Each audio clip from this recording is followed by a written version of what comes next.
प्रधानमंत्री नरेंद्र मोदी आज गुजरात के सूरत में एयरपोर्ट पर नया एकीकृत टर्मिनल भवन राष्ट्र को करेंगे समर्पित। प्रधानमंत्री सूरत डायमंड बोर्स का भी करेंगे उद्घाटन।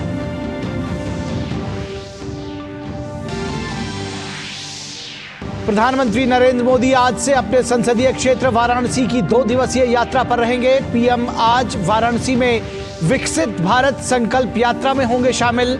शाम को नमो घाट पर काशी तमिल संगमम 2023 का करेंगे उद्घाटन।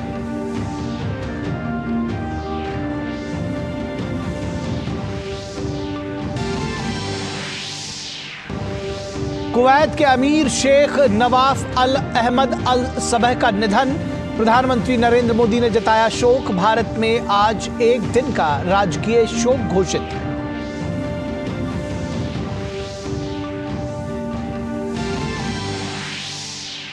दक्षिण तमिलनाडु और केरल में अलग अलग स्थानों पर सोमवार तक भारी बारिश होने की आशंका। मौसम विभाग ने कहा अगले 5 दिनों के दौरान सुबह के समय पंजाब और हरियाणा में कई स्थानों पर छाया रह सकता है घना कोहरा।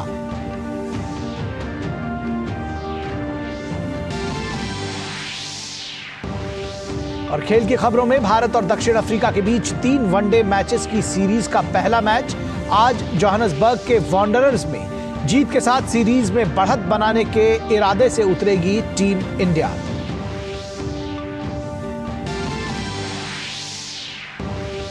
और खेलो इंडिया पैरा गेम्स के पहले संस्करण में का आज समापन। 1 सप्ताह तक चले इन खेलों में युवा प्रतिभाओं ने दिखाया दम। सबसे अधिक पदक जीतकर हरियाणा शीर्ष पर।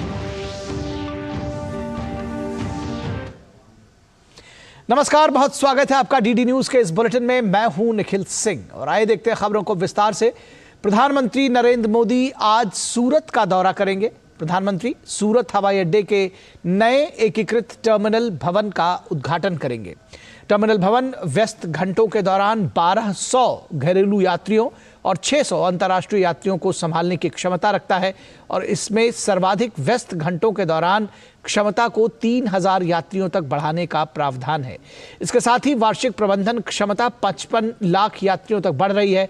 टर्मिनल भवन सूरत शहर का प्रवेश द्वार है, इसलिए इसे स्थानीय संस्कृति और विरासत के लिए और उसी मकसद के साथ डिजाइन किया गया है। प्रधानमंत्री सूरत डायमंड बोर्स का भी उद्घाटन करेंगे। यह अंतर्राष्ट्रीय हीरे और आभूषण कारोबार के लिए दुनिया का सबसे बड़ा और आधुनिक केंद्र होगा। यह कच्चे और पॉलिश किए गए हीरों के साथ साथ आभूषणों के व्यापार का एक वैश्विक केंद्र होगा। और प्रधानमंत्री नरेंद्र मोदी 17 दिसंबर 2023 यानी आज नमो घाट पर काशी तमिल संगमम 2023 का उद्घाटन करेंगे। एक भारत श्रेष्ठ भारत के इस अनोखी पहल को शिक्षा मंत्रालय द्वारा आयोजित किया जा रहा है। 15 दिनों तक चलने वाले इस कार्यक्रम का समापन 30 दिसंबर को अगस्त्य मुनि के जन्मदिन के अवसर पर होगा। वाराणसी के नमो घाट से हमारे संवाददाता अजय मिश्रा की ये रिपोर्ट। धर्म, आध्यात्म और ज्ञान की नगरी काशी भगवान रामेश्वरम की धरती यानी तमिलनाडु से आने वाले अपने विशिष्ट अतिथियों के स्वागत के लिए पूरी तरह तैयार है। मौका है काशी तमिल संगमम के दूसरे संस्करण का। भारत सरकार का शिक्षा मंत्रालय इस आयोजन के लिए नोडल मंत्रालय है। आईआईटी मद्रास और काशी हिंदू विश्वविद्यालय के संयुक्त प्रयास से ज्ञान के 2 प्राचीन नगरों की महान संस्कृति को एक दूसरे के और करीब आने का मौका मिलेगा। इस बार का फोकस उसी काम को जो पिछले साल शुरू किया था उसको और आगे बढ़ाना है और मुझे लगता है कि पिछले साल के अनुभव के हिसाब से इस बार और भी अच्छा आयोजन होगा। देखिए, हमारे देश की जो विविधता है उस विविधता में दक्षिण के लोग उत्तर की तरफ, उत्तर के लोग दक्षिण की तरफ अगर जाते हैं, समझते हैं, समय व्यतीत करते हैं तो ये एक बड़ी अच्छी बात होगी। इससे एक भारत श्रेष्ठ भारत की परिकल्पना को और मजबूती मिलेगी। वाराणसी में 17 दिसंबर से काशी तमिल संगमम का दूसरा संस्करण शुरू होगा। शिक्षा मंत्रालय के एक भारत श्रेष्ठ भारत कार्यक्रम का हिस्सा है काशी तमिल संगमम। दक्षिण भारत से करीब 1500 विशिष्ट अतिथि काशी तमिल संगमम का हिस्सा बनेंगे। काशी के नमो घाट पर होने वाले कार्यक्रम के लिए अब तक 42,000 से ज्यादा पंजीकरण हो चुके हैं। दक्षिण भारत के ये विशिष्ट अतिथि 7 विशेष संगमम ट्रेन से काशी पहुंच रहे हैं। 8 दिन के विशेष दौरे के लिए इन्हें 7 समूहों में बांटा गया है, जिनका नाम 7 नदियों पर है। गंगा, सिंधु, सरस्वती, यमुना, कावेरी, गोदावरी, नर्मदा समूह काशी यात्रा पर पहुंचेगा। काशी तमिल संगम जो है धार्मिक, आध्यात्मिक, सांस्कृतिक से ओतप्रोत यह संगमम, यह हमारे भारतीय सभ्यता और एकता को दर्शाने वाला है। काशी, प्रयागराज और अयोध्या के दर्शन के बाद विशेष ट्रेन से इनके वापसी की भी तैयारी है। आयोजन के दौरान तमिलनाडु और काशी की कला, संस्कृति, हथकरघा, हस्तशिल्प, व्यंजन और अन्य विशेष उत्पादों को प्रदर्शित करने वाले स्टॉल लगाए जाएंगे। काशी के नमो घाट पर तमिलनाडु और काशी की संस्कृति से जुड़े सांस्कृतिक कार्यक्रमों का भी आयोजन होगा। We are very happy to be here and we are very much happy to participate in this program. Very much happy, and we have to first thank our Kashi Tamil Sangamam and our Art and Culture Department Tanjore and North Central South Zone Culture Center and Government of India. आयोजन की पूरी अवधि के दौरान ज्ञान के विभिन्न पहलुओं जैसे साहित्य, प्राचीन ग्रंथ, दर्शन, आध्यात्मिकता, संगीत, नृत्य, नाटक, योग, आयुर्वेद, हथकरघा, हस्तशिल्प के साथ साथ नवाचार, व्यावसायिक आदान प्रदान, एडटेक और आधुनिक प्रौद्योगिकी पर सेमिनार, चर्चा और व्याख्यान आयोजित किए जाएंगे। अगस्त्य मुनि का बहुत, तमिल का काशी का बहुत संबंध है। महर्षि अगस्त्य जी ने हिमालय से काशी आए, काशी में उनका शिव दर्शन हुआ। शिव जी दर्शन करके बताया उनको कि आप तमिलनाडु जाके तमिल भाषा का व्याकरण लिखिए। तो वहाँ जाके उन्होंने तोलकापियम नाम का तमिल व्याकरण ग्रंथ लिखा। इस प्रकार काशी का और तमिलनाडु का जो कनेक्ट है, इसमें अगस्त्य मुनि का महान संबंध है। उनका जन्मदिन भी आचरण कर रहे हैं।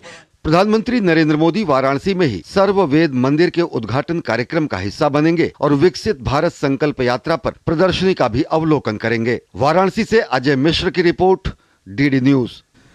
वाराणसी का नमो काशी तमिल संगम के दूसरे संस्करण के लिए पूरी तरह से तैयार है और यहाँ की जनता प्रतीक्षा कर रही है प्रधानमंत्री मोदी को एक बार फिर से सुनने की। उम्मीद ये की जा रही है कि इस पूरी पहल से, जो कि शिक्षा मंत्रालय की पहल है, एक भारत श्रेष्ठ भारत की भावना को और ज़्यादा शक्ति मिलेगी और उत्तर और दक्षिण के बीच और ज़्यादा समन्वय होगा। कार्यक्रम है नमो घाट से आरती देखने का, उसके बाद प्रयागराज और रामलला के अयोध्या में दर्शन करने का। कैमरामैन उत्तम सिंह के साथ अजय मिश्र, डीडी न्यूज़, नमो घाट, वाराणसी। और काशी तमिल संगमम 2023 के लिए तमिलनाडु से विशेष ट्रेन से युवाओं और यात्रियों का जत्था आज वाराणसी पहुंच रहा है। ट्रेनों में सफर से लेकर उनके रहने, ठहरने और खाने पीने और भ्रमण की विशेष व्यवस्था की गई है। IRCTC के उत्तर जोन के समूह महाप्रबंधक अजित सिन्हा से बातचीत की हमारे संवाददाता हरिकेश बहादुर ने। काशी तमिल संगमम की तैयारी पूरी हो चुकी है। 17 दिसंबर को प्रधानमंत्री उद्घाटन करेंगे नमो घाट पर। इसके जो मुख्य भूमिका में है उसमें IRCTC भी है और IRCTC के उत्तर जोन के ग्रुप GM हमारे साथ हैं अजीत सिन्हा जी बात करने के लिए। आप लोग किस तरह से तमिलनाडु से लोगों को ले आएंगे और किस तरह की सुविधाएं उनको दे रहे हैं काशी में, प्रयागराज में और अयोध्या में? देखिए, ये अभी तमिलनाडु के विभिन्न क्षेत्रों से लोग इसमें आ रहे हैं और तमिलनाडु से स्पेशल गाड़ी चल रही है और ये 7 स्पेशल गाड़ियां आएंगी अलग अलग तिथियों में 17 दिसंबर से 29 दिसंबर के बीच में। और इसमें अलग अलग गाड़ियों में तकरीबन 216 लोगों का एक समूह होगा जो किसी समाज के किसी खास वर्ग विशेष का प्रतिनिधित्व करता होगा। जैसे कि पहले ग्रुप में स्टूडेंट्स आ रहे हैं, इसी तरह से टीचर्स का ग्रुप होगा, प्रोफेशनल्स का ग्रुप होगा, फार्मर्स का ग्रुप होगा। तो अलग अलग ट्रेन में अलग अलग ग्रुप्स के लोग आ रहे हैं। बनारस स्टेशन पे इनका स्वागत होगा। बनारस स्टेशन पे जब ये डिबोर्ड करेंगे तो वहाँ पे इनके स्वागत के उपरांत इनको बसों के माध्यम से कैंट क्षेत्र के विभिन्न होटलों में इनके रुकने का इंतज़ाम किया गया है। वाराणसी क्षेत्र में भ्रमण का जो निर्धारण किया गया है उसमें काशी विश्वनाथ मंदिर कॉरिडोर और आसपास के जो मंदिर के क्षेत्र हैं और प्रमुख जो मंदिर स्थल हैं उनका भ्रमण होगा। और इसके बाद नमो घाट पे इनके सेशंस होंगे, एग्जीबिशंस लगे हैं जिसको देखने का इनको मौका मिलेगा। और संध्या काल में क्रूज़ राइड के माध्यम से गंगा आरती भी देखने का मौका मिलेगा। इसके उपरांत तीसरे दिन ये सुबह यहाँ से वाराणसी से इनकी रवानगी होगी प्रयागराज के लिए, जहाँ पे ये संगम स्नान करेंगे पूरे ग्रुप। और संगम स्नान के बाद वहाँ पे जो प्रमुख स्थल हैं उनके विजिट्स करेंगे। अयोध्या में पहुँचने के बाद इनका स्वागत होगा वहाँ पे और कल्चरल प्रोग्राम में देखने का मौका मिलेगा। काशी तमिल संगमम कहने को है, लेकिन जो तीर्थ स्थल हैं उत्तर प्रदेश के प्रसिद्ध तीर्थ स्थल हैं, जिनमें काशी, प्रयागराज और अयोध्या का तो राम मंदिर 22 जनवरी को प्रधानमंत्री खुद अपने उपस्थिति में प्राण प्रतिष्ठा करेंगे राम जी की मूर्ति की, तो वो देख पाएंगे तमिलनाडु के लोग। बाबा विश्वनाथ को तो देखेंगे ही, राम जी का मंदिर भी देख पाएंगे इस काशी तमिल संगमम के योजना के माध्यम से। Doctor Rikesh Bahadur Singh Gautam, DD news, Varanasi.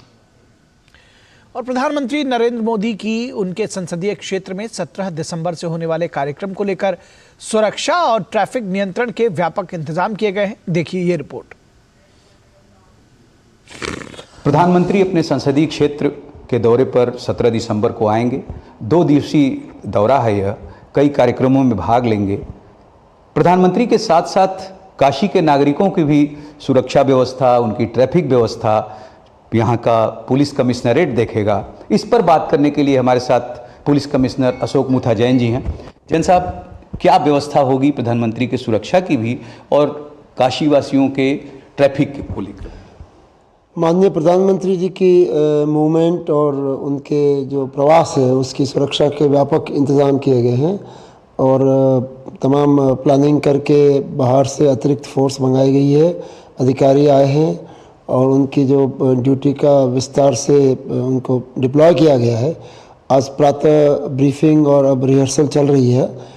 इसके अतिरिक्त जो शहर में माननीय जी का सड़क से भी मूवमेंट है उसको देखते हुए ट्रैफिक को डिस्टर्बेंस ना हो, इसके लिए हमने एडवाइजरी भी जारी की है ताकि नागरिकों को पता रहे कि माननीय प्रधानमंत्री जी का मूवमेंट किन सड़कों पर होगा और वो कैसे अपने आने जाने के गंतव्य को उसी हिसाब से प्लान कर सकते हैं।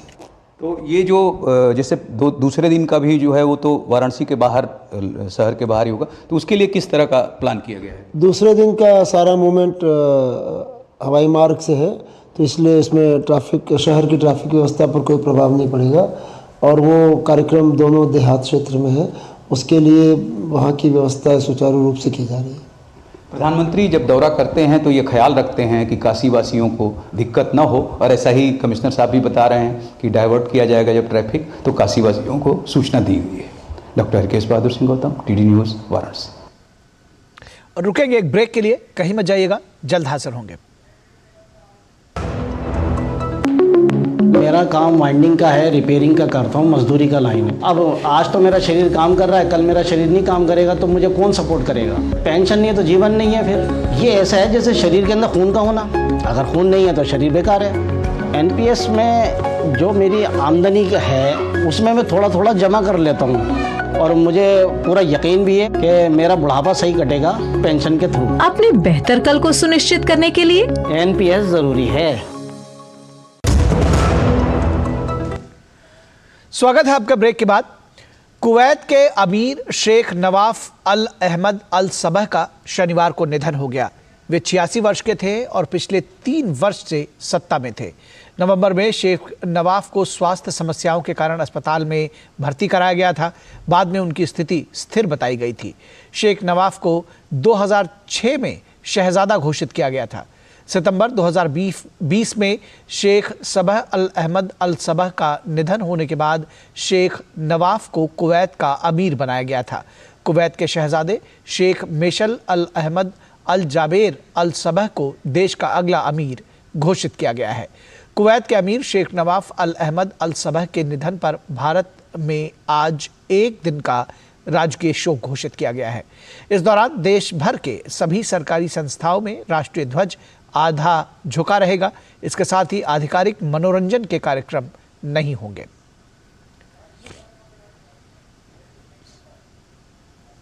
और प्रधानमंत्री नरेंद्र मोदी ने शेख नवाफ के निधन पर शोक जताया है। एक्स पर अपने संदेश में पीएम ने कहा कि शेख नवाफ के निधन के बारे में जानकर गहरा दुख हुआ। हम शाही परिवार और कुवैत के लोगों के प्रति गहरी संवेदना व्यक्त करते हैं। और मध्य प्रदेश के मुख्यमंत्री डॉक्टर मोहन यादव ने कहा है कि विकसित भारत संकल्प यात्रा पूरे भारत में सफल होगी। दूरदर्शन न्यूज से खास बातचीत में उन्होंने कहा कि पूरे मध्य प्रदेश में इस यात्रा के जरिए जन कल्याणकारी योजनाओं को हर हितग्राही तक पहुंचाया जाएगा। मध्य प्रदेश के मुख्यमंत्री जो हैं मोहन यादव जी मौजूद हैं। मोहन जी, सबसे पहले तो दूरदर्शन में आपका स्वागत है। बहुत धन्यवाद, आप सबका भी स्वागत है। आज विकसित भारत संकल्प यात्रा माननीय प्रधानमंत्री मोदी जी के आह्वान पर निकल रही है। मेरी अपनी ओर से प्रधानमंत्री की 9 वर्ष की विकास की जो लंबी यात्रा रही है, उसने बहुत कीर्तिमान स्थापित किए हैं। जीवन के सब क्षेत्रों में भारत का मान बढ़ा है देश दुनिया में। मैं यही प्रधानमंत्री के 9 वर्ष के सफलतम यात्रा के आधार पर निकाली जाने वाली यात्रा के शुभारंभ के अवसर पर उज्जैन से इस यात्रा का प्रारंभ कर रहा हूँ। माननीय प्रधानमंत्री जी स्वयं प्रत्यक्ष रूप से सम्मिलित हुए, मैं उनका स्वागत करता हूँ। मध्य प्रदेश सरकार कदम से कदम मिलाकर डबल इंजन की सरकार के रूप में चलने को तैयार है। पर माननीय मोदी जी ने जो हमको टारगेट दिए हैं, प्रत्येक काम के आधार पर हम आगे बढ़ रहे हैं। जनता को क्या आपका संदेश रहेगा? ये सब विकसित भारत संकल्प यात्रा हितग्राही है, वो सबका लाभ लें। इसलिए हर जगह, हर गली मोहल्ले, नगर में, हर पंचायत में ये यात्रा निकलेगी। 16 दिसंबर से लेकर 26 जनवरी तक मैं अपनी इस निकलने वाली यात्रा पे माननीय मोदी जी का संदेश लेकर के कार्यकर्ता जा रहे हैं। और छत्तीसगढ़ में विकसित भारत संकल्प यात्रा शुरू हो गई है। छत्तीसगढ़ के मुख्यमंत्री विष्णुदेव साय ने कहा कि इस यात्रा के माध्यम से लोगों को सरकार की योजनाओं के बारे में जानकारी मिलेगी।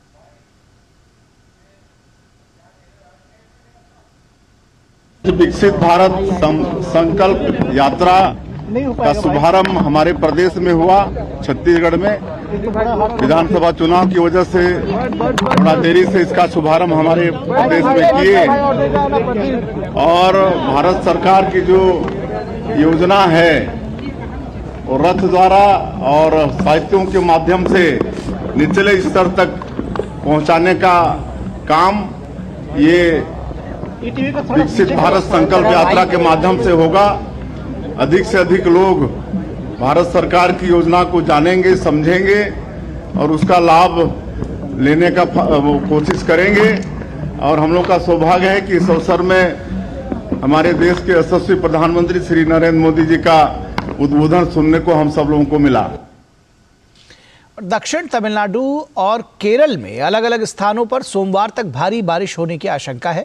मौसम विभाग ने आज लक्षद्वीप में भी तेज बरसात का अनुमान व्यक्त किया है। मौसम विभाग ने कहा है कि अगले 5 दिनों के दौरान सुबह के समय पंजाब और हरियाणा में कई स्थानों पर घना कोहरा भी छाया रह सकता है।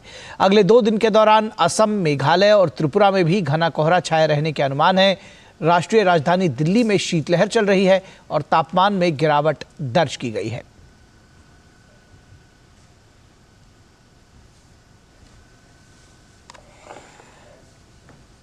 और इजराइल के प्रधानमंत्री बेंजामिन नेतन्याहू ने पुष्टि की है कि हमास द्वारा बंधक बनाए गए लोगों को वापस पाने के लिए नई बातचीत चल रही है। इजरायली सेना द्वारा बंधकों में से 3 को गलती से मार देने के 1 दिन बाद एक टेलीविजन प्रेस कॉन्फ्रेंस में नेतन्याहू ने संघर्ष को अस्तित्व की लड़ाई कहा और गाजा को विसैन्यीकृत करने और सुरक्षा नियंत्रण इजराइल के अधीन करने का प्रण लिया। नेतन्याहू ने इजराइल की जासूसी एजेंसी मोसाद के प्रमुख डेविड वार्निया के शुक्रवार देर रात यूरोप के कतर के प्रधानमंत्री मोहम्मद बिन अब्दुल रहमान अल थानी से मुलाकात के बाद ये बात कही। मुलाकात को बंधकों की रिहाई के लिए बातचीत के संबंध में जोड़कर देखा जा रहा है। और खबर क्रिकेट के मैदान से। T20 सीरीज 1-1 से ड्रॉ होने के बाद अब भारत और दक्षिण अफ्रीका के बीच आज से 3 मैचों की वनडे सीरीज खेली जाएगी। वनडे सीरीज में केएल राहुल भारतीय टीम का नेतृत्व करेंगे। ऋतुराज गायकवाड़ का खेलना तय है, लेकिन उनके साथ ओपनर कौन होगा दूसरा, ये देखने वाली बात होगी। साई सुदर्शन को इंटरनेशनल डेब्यू का मौका मिल सकता है। उनके साथ तीसरे नंबर पर तिलक वर्मा को भी मौका मिल सकता है। चौथे, 5वें और 6ठे नंबर के बल्लेबाजी के क्रम में श्रेयस अय्यर और राहुल और संजू सैमसन हो सकते हैं। गेंदबाजी में युजवेंद्र चहल के साथ T20 सीरीज में दमदार प्रदर्शन करने वाले कुलदीप यादव खेल सकते हैं। वहीं तेज गेंदबाजी का जिम्मा आवेश खान, मुकेश कुमार और अर्शदीप सिंह के कंधों पर होगा। खेलो इंडिया पैरा गेम्स के पहले संस्करण का आज राजधानी दिल्ली में समापन होने जा रहा है। 10 दिसंबर से 17 दिसंबर तक आयोजित हुई इस प्रतियोगिता में सर्विसेज स्पोर्ट्स कंट्रोल बोर्ड सहित 32 राज्यों और केंद्र शासित प्रदेशों के करीब 1400 प्रतिभागियों ने हिस्सा लिया। पैरा एथलेटिक्स, पैरा निशानेबाजी, पैरा तीरंदाजी, para football, para badminton, para table tennis और पैरा भारोत्तोलन सहित 7 स्पर्धाओं में पैरा एथलीट्स के बीच पदक के लिए जबरदस्त संघर्ष देखने को मिला। हरियाणा अब तक सबसे अधिक पदक जीतकर शीर्ष पर चल रहा है। और खेलो इंडिया पैरा गेम्स में कल खेले गए पैरा टेबल टेनिस के पुरुष वर्ग के क्लास 1 स्पर्धा में तमिलनाडु के जेडी मदान ने स्वर्ण पदक जीतने में सफलता हासिल की। वहीं प्रतियोगिता का रजत पदक मयंक श्रीवास्तव के नाम रहा और कांस्य पदक अल्पेश और संदीप डांगी ने उस पर कब्जा जमाया।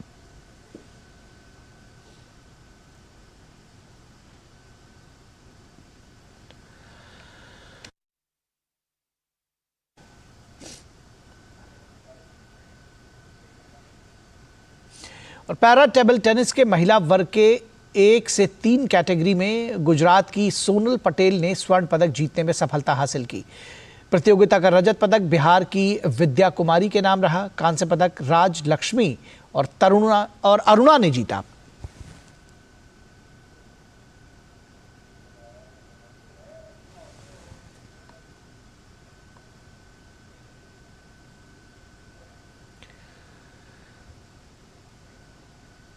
महिला टेबल टेनिस में ही खेले गए क्लास 5 कैटेगरी का स्वर्ण पदक गुजरात की शीतल बेन दर्जी के नाम रहा। स्पर्धा का रजत पदक भारती बेन ने जीता। कांस्य पदक संगीता बेन और मनीषा ने अपने नाम किया।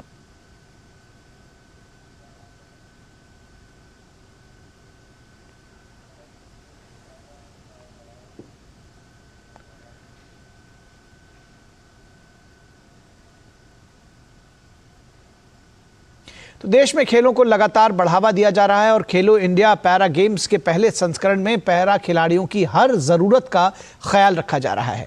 हॉस्टल से लेकर खेल परिसर तक हर चीज़ को पैरा खिलाड़ियों के अनुकूल रखा गया है। वहीं इस टूर्नामेंट में मिल रही उच्च स्तर की सुविधाओं से खिलाड़ी भी और जो तमाम एथलीट्स हैं वो बेहद उत्साहित दिखे। खेलो इंडिया पैरा गेम्स का पहला संस्करण हर पैरा एथलीट के लिए शानदार मंच बनकर सामने आया है। वहीं इस इवेंट को सफल बनाने के लिए खिलाड़ियों की हर जरूरतों का भी ध्यान रखा गया है। पैरा खिलाड़ियों के डाइट की बात हो या उनके सहूलियत की, हॉस्टल से लेकर खेल परिसर तक हर चीज को पैरा खिलाड़ियों के अनुकूल रखा गया है। इतना ही नहीं, पैरा एथलीटों की मदद के लिए हर जगह वॉलंटियर तैनात किए गए हैं। वहीं खिलाड़ी भी खेलो इंडिया पैरा गेम्स में मिल रही सुविधाओं से बेहद खुश नजर आ रहे हैं। माइनर कमी को देखा जा रहा है कि हम लोग कहाँ पे हम लोगों को ज़रूरत सबसे ज़्यादा है, कहाँ पे सबसे कम है। इनफैक्ट होटल से और यहाँ तक आईजी स्टेडियम तक आने के लिए हमारे पास एक नहीं कम से कम 7-8 बसों को प्रोवाइड कराया गया है, जिसमें फुल्ली ऑटोमेटेड बसेस हैं और बाकायदा व्हील चेयर उतारने के लिए उसमें स्लोप भी दिया हुआ है। प्लेयर को कोई प्रॉब्लम नहीं हो रही है। हर जो ट्रांसफ़र है वो बस है, होटल है, वो सभी जगह स्टाफ रखा है, वॉलंटियर रखा है, वो बहुत ही अच्छी हेल्प कर रहे हैं। गवर्नमेंट ने देखो ये पहली बार किया है लेकिन बहुत अच्छा किया है। और जो इंटरनेशनल में जो स्टैंडर्ड मिलता है उसी हिसाब से हमको ये सुविधाएं और स्टेडियम, लाइव ब्रॉडकास्टिंग और प्लेयर को इतनी सुविधाएं मतलब दे रहे हैं कि प्लेयर को अभी ऐसा फील हो रहा है कि हम इंटरनेशनल टूर्नामेंट ही खेल रहे हैं। सरकार ने इसका इनिशिएटिव लिया और इसने पैरा को कह सकते हैं कि एक ऐसी राह दिखाई है, इससे इतना मोटिवेशन मिलेगा मुझे लग रहा है। खेलो इंडिया पैरा गेम्स में उपलब्ध कराई जा रही सुविधाओं को लेकर पूर्व खिलाड़ी और कोच का भी मानना है कि इस तरह की सुविधाएं युवा खिलाड़ियों को अंतर्राष्ट्रीय स्तर के मुकाबलों के लिए तैयार करेंगी। इनका जो प्लेइंग कंडीशन इनको दी गई है बेस्ट प्लेइंग कंडीशन है और यहाँ पे जो सहूलियत है इनके लिए कहीं पे भी सीढ़ियाँ नहीं इनको चढ़नी पड़ रही, सब जगह रैंप हैं, बहुत अच्छी फैसिलिटीज़ हैं। मैं देख रहा था प्लेयर्स इतने खुश हैं, स्कॉट्स इतने खुश हैं जिसकी कोई फसावी नहीं है। खिलाड़ियों को किसी तरह की कोई कमी नहीं हो रही है, चाहे उनका अकोमोडेशन हो, फूड क्वालिटी हो, इवन ट्रांसपोर्टेशन जो है, एक्सेसिबल बसेस की व्यवस्था की गई है अलग से कि जिसमें व्हीलचेयर जो है वो ऊपर चढ़ जाए, उनमें आराम से उनको तकलीफ़ ना हो। जो हॉल और ये जो सुविधाएं जो तैयार की गई है या जिस तरीके का माहौल तैयार किया गया है, ऐसा लग रहा है जैसे कि हम एक अंतर्राष्ट्रीय स्पर्धा में शिरकत कर रहे हैं। खेलो इंडिया पैरा गेम्स में युवा और अंतर्राष्ट्रीय स्तर के खिलाड़ी एक मंच पर स्पर्धा करते नजर आ रहे हैं। सबको उम्मीद है कि खेलों के विकास को लेकर किए जा रहे प्रयासों में खेलो इंडिया पैरा गेम्स एक मील का पत्थर साबित होने वाला है। खेलो इंडिया पैरा गेम्स में खिलाड़ियों की हर सुविधाओं का बारीकी से ध्यान रखा गया है, चाहे खिलाड़ियों का ट्रांसपोर्टेशन हो, डाइट हो या मेडिकल सपोर्ट। हर खिलाड़ी को अंतर्राष्ट्रीय स्तर की सुविधाएं प्रदान की जा रही हैं। कोशिश यही है कि खिलाड़ी जब यहां से पदक जीत कर वापस लौटें तो अपने साथ एक सुखद अनुभव लेके जाएं। कैमरामैन मोहित के साथ मैं सुशील कुमार, डीडी न्यूज़, दिल्ली। तो इस समाचार बुलेटिन में बस इतना ही। हमारी पूरी टीम को दीजिए इजाजत। नमस्कार।